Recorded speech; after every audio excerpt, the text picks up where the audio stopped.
இப்போ அந்த 25,000 சேலரியில் இருக்கிற ஒருத்தர் இந்த சேவிங்ஸை இந்த 2,500 இன்னைக்கு ஆரம்பிச்சானா இந்த ஒரு 1.5 கோடி 2 கோடியை சேர்க்கிறதுங்கிறது கனவாவே ஆயிரும். இன்னைக்கு இருக்கிற விலைவாசியில் இன்னைக்கு இருக்கிற ஆடம்பர செலவுகளுக்கான வாய்ப்புகளை வச்சு பார்க்கும்போது இந்த மாதிரி எஞ்சி இருக்கிற அமௌண்ட் சேவிங்ஸ்ன்னு போனால் இந்தியாவில் பெரும்பாலான மக்கள் சேவே பண்ண முடியாது. ஏன்னா அந்த லெவலுக்கு செலவு பண்ணுறதுக்கான வாய்ப்புகளும் அதுக்கான அவென்யூஸும் நிறையாவே இருக்கு. என்னோட எல்லா ஆசைகளும் நடக்கணும், என்னோட வருமானம் இவ்வளவு தான் அப்படின்னா டெஃபினெட்லி ஒன்று வருவாய் ஏற்றிக்கிறதுக்கு வேற வழி இருக்கா? அடுத்த 2 வருஷத்துல நான் ஏதாவது அடிஷ்னல் கோர்ஸோ நான் கொஞ்சம் எக்ஸ்ட்ரா ரிஸ்க்கோ எடுத்து ஏதாவது பண்ண முடியுமா அப்படின்னு யோசிக்கணும். இல்லைன்னா அதாவது ஆசைகளை கிரெடிட் கார்டுனால பூர்த்தி பண்ணணும்னு நினச்சிங்கன்னா அதுக்கு எல்லையே கிடையாது. தேவைகள், அத்தியாவசிய தேவைகளுக்கு மட்டுமே கிரெடிட் கார்டை யூஸ் பண்ணணும்.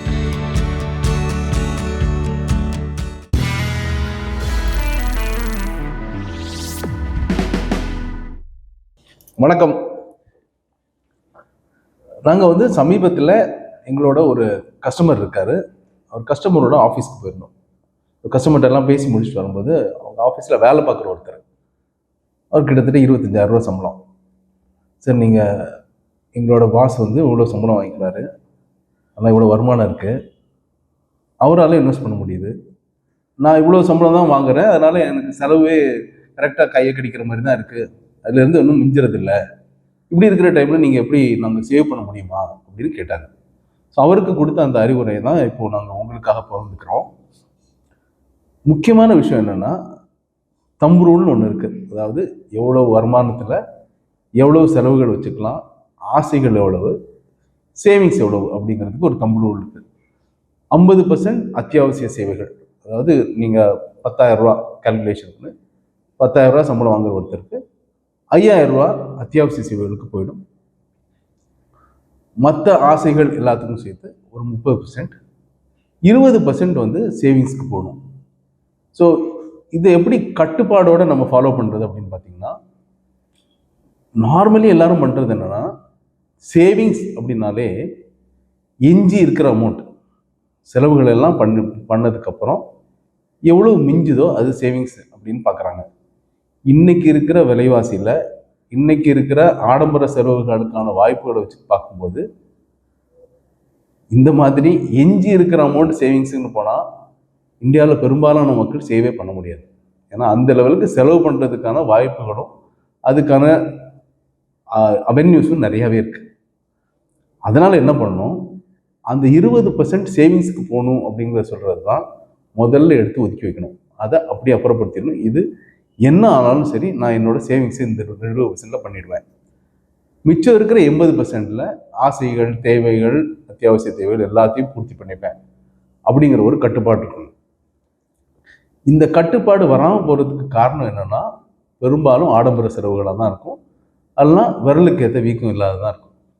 அதாவது ஐஃபோன் அதெல்லாம் ஒரு 50,000 70,000 ஒரு ஆண்ட்ராய்டு ஃபோன் எதுவாக இருந்தாலும் சரி, இதெல்லாம் இன்னைக்கு இஎம்ஐயில் வாங்க முடியுது. இஎம்ஐயில் மாதம் 1,000 கொடுத்தா கூட இதெல்லாம் நீங்கள் சொந்தமாக்கிக்க முடியும். ஸோ இந்த இஎம்ஐங்கிற கன்வீனியன்ஸ்னால என்னோட வருமானத்துக்கு இது உகந்ததா, என்னோட வருமானத்துக்கு இவ்வளோ பெரிய செலவு தேவையா? செலவுங்கிறது இஎம்ஐ கிடையாது, செலவுங்கிறது அந்த பொருளுக்கான ஒட்டுமொத்த மதிப்பு. அதுதான் நீங்கள் பார்க்கணும். அந்த பொருள் என்னோட வருமானத்துக்கு சரியா வருமா அப்படிங்கிறத நீங்கள் ஆராய்ச்சி பண்ணி பார்த்தீங்கன்னா, பெரும்பாலான விஷயங்கள் நம்ம வருமானத்துக்கு மீறி தான் செலவு பண்ணிட்டு இருக்கோம். அதை ஃபஸ்ட்டு கட் பண்ணணும். அதே மாதிரி எனக்கு 10,000 சம்பளம், அதெல்லாம் இவர் கேஸில் பார்த்தீங்கன்னா அவருக்கு 25,000 சம்பளம், அவர் 15,000 ரெண்டில் இருந்தாருன்னு வச்சுக்கோங்க, ரொம்ப கஷ்டமாக போயிடும். ஏன்னா 15,000ங்கிறது போயிடுச்சுன்னா மிச்சம் இருக்கிறதே 10,000 தான். ஸோ அங்கேயும் ஒரு தம்பு ரூல்னு ஒன்று இருக்குது. அதாவது 25,000 சம்பளம் வாங்குற ஒருத்தர் 20%, அதாவது 5,000 மட்டுமே அவரோட ரெண்ட் இருக்க முடியும். அதுக்கு மேலே இருந்தால் இந்த பட்ஜெட்டில் எங்கேயாவது இடிக்கும். நம்ம சொன்ன அது 20% சேவிங்ஸ்ங்கிறது நடக்கவே நடக்காது. ஏன்னா நார்மலி ஒருத்தரோட வருமானத்தில் ரெண்ட் ஒரு பெரிய செலவு. ஸோ அதை 20% வச்சுக்கணும். அப்புறம் காரோ பைக்கோ வாங்குறது வந்து, இப்போ இவர் கேஸில் பார்த்தீங்கன்னா, இப்போ இவரோட பைக் பைக் என்ன ரேட்டுக்கு வாங்கலாம்? அவரோட மாத சம்பளத்தில் 4லேருந்து 6 மடங்குக்கு மேலே பெருமானம் உள்ள வாகனத்தை அவர் வாங்கவே கூடாது. அதாவது 1,00,000லேருந்து 1,50,000 லட்சம் ரூபா தான் அவரோட வாகனம் இருக்கணும். அந்த ரேட்டுக்கு கார் வாங்க முடியும்னா கார் இப்போ வாங்கக்கூடாது.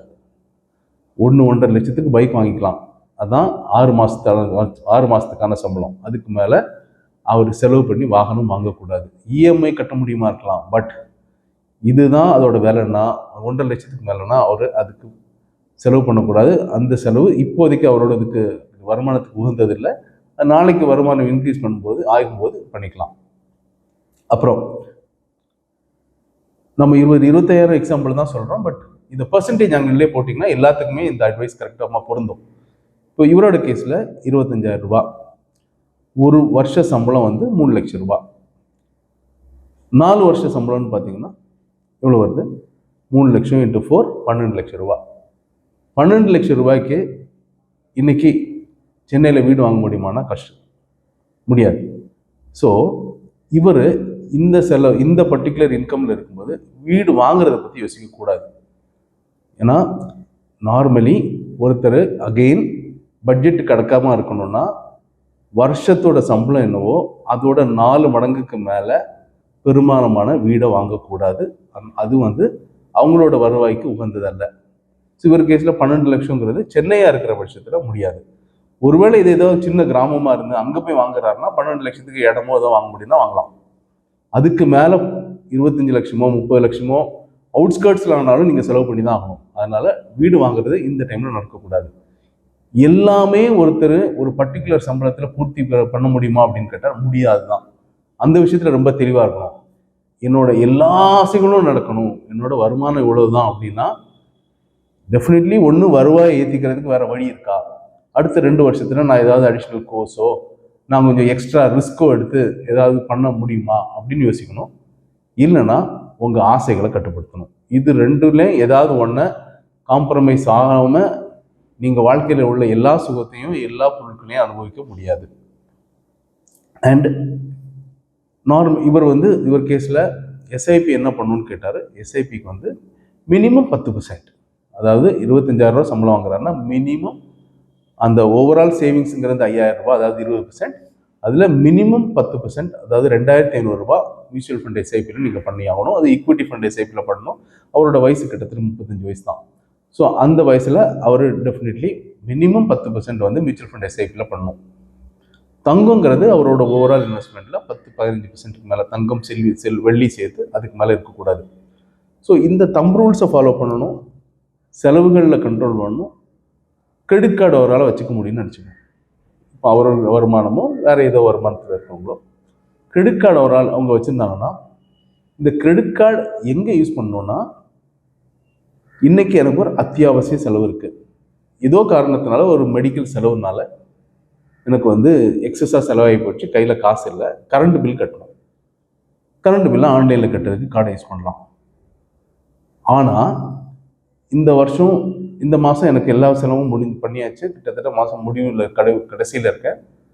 ஏதோ ஒரு ஷர்ட்டை பார்க்குறேன். அந்த ஷர்ட் எனக்கு பிடிச்சிருக்கு, அதோட விலை 2,000 3,000ன்னு வச்சுக்கோங்க. அந்த ஷர்ட் வாங்குறது இன்னைக்கு அத்தியாவசியம் கிடையாது, வேற இருக்கு. ஆனால் ஆசை, அந்த டிசைன் எனக்கு பிடிச்சிருக்கு, வாங்கணும்னா வாங்கக்கூடாது. கிரெடிட் கார்டு இல்லைன்னா என்னால் அது வாங்கியிருக்க முடியாது, என் கையில் கேஷ் இல்லை. அதாவது ஆசைகளை கிரெடிட் கார்டுனால பூர்த்தி பண்ணணும்னு நினச்சிங்கன்னா அதுக்கு எல்லையே கிடையாது. தேவைகள், அத்தியாவசிய தேவைகளுக்கு மட்டுமே கிரெடிட் கார்டை யூஸ் பண்ணணும். அதையும் அந்த 45 டேஸ் மேக்ஸிமம் இந்த கிரெடிட் பீரியட் இருக்கு இல்லையா, அந்த 45 டேஸ்க்கு உள்ள அந்த பேமெண்ட்டையும் நீங்கள் கட்டினா மட்டும்தான் அந்த கிரெடிட் கார்டு உங்களுக்கு பேர்டன் இல்லாமல் இருக்கும். இல்லைனா வட்டிக்கு மேலே வட்டி ஆகி வட்டி கட்டிக்கிட்டே இருப்பீங்க, உங்களோட நீங்கள் கடனாளியவே இருப்பீங்க. ஸோ கிரெடிட் கார்டை அத்தியாவசிய தேவைகளுக்கு மட்டும் யூஸ் பண்ணுங்க, ஆசைகள் ஆடம்பரத்துக்கு யூஸ் பண்ணாதீங்க. இந்த மாதிரி கட்டுப்பாடோடு இருந்தால் டெஃபினெட்லி உங்களுக்கும் வருமானம் ஒரு காலத்தில் ஏறும். அப்போ நீங்கள் செலவுகள் அதிகமாக பண்ணலாம். அப்பவும் அதே 20% சேவிங்ஸ்க்கு போகணும், இன்வெஸ்ட்மெண்ட்டுக்கு போகணும்.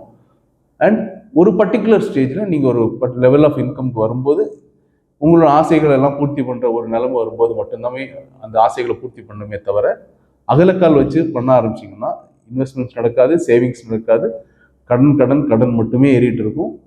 காலம் ஃபுல்லாக அது ஒரு பெரிய ஸ்ட்ரெஸ்ஸாகவும் இருக்கும். அது வெறும் ஃபினான்ஷியல் பர்டனாக மட்டும் இல்லாமல் ஹெல்த் இஷ்யூஸையும் கிரியேட் பண்ணுற லெவலுக்கு ரிஸ்கில் கொண்டு போய்விடும். இப்போது இவரோட கேஸில் நம்ம எஸ்ஐபி பற்றி சொன்னோம். மினிமம் 2500 ரூபாய், அதாவது 10% மியூச்சுவல் ஃபண்ட் எஸ்ஐபியில் பண்ணணும்னு சொன்னோம். இப்போ ஆரம்பிக்கிற ஒருத்தர் அடுத்த 20 வருஷத்தில் பார்த்தீங்கன்னா அவருக்கும் இன்கம் ஒரு 2-3 வருஷத்துக்கு ஒரு வாட்டி ஏறும். அவரோட ஆவரேஜ் இந்த 20 வருஷத்தில் ஆவரேஜ் வந்து 10,000 ரூபான்னு வச்சுப்போம். அவரோட ஆவரேஜ் எஸ்ஐபி அமௌண்ட் 10,000 ரூபான்னு வச்சுப்போம். 20 வருஷம் முடிவில், அதாவது 20 வருஷத்தில் 240 மாதம் முடிவில் அவரோட ஓவரால் இன்வெஸ்ட்மெண்ட்டுங்கிறது 24 லட்சம் ரூபா இருக்கும். கிட்டத்தட்ட அந்த 24 லட்சங்கிறது 6 மடங்காகி கிட்டத்தட்ட 1.5 கோடியிலிருந்து 2 கோடி வரையிலும் கூட ஆறதுக்கான வாய்ப்பு இருக்கு. ஸோ இப்போ அந்த 25,000 ரூபா சேலரியில் இருக்கிற ஒருத்தர் இந்த சேவிங்ஸை இந்த 2,500 ரூபாய் இன்னைக்கு ஆரம்பிக்கலன்னா இந்த ஒரு 1.5 கோடி 2 கோடியை சேர்க்கிறதுங்கிறது கனவாவே ஆயிரும். இது ஆரம்பிச்சாருன்னா இது சாத்தியம். ஸோ இப்போ ஆரம்பிக்கிற சீக்கிரமே ஆரம்பிக்கிற இந்த சின்ன அமௌண்ட் தான் இவ்வளோ பெரிய 2 கோடியில் கொண்டு சேர்க்கும்.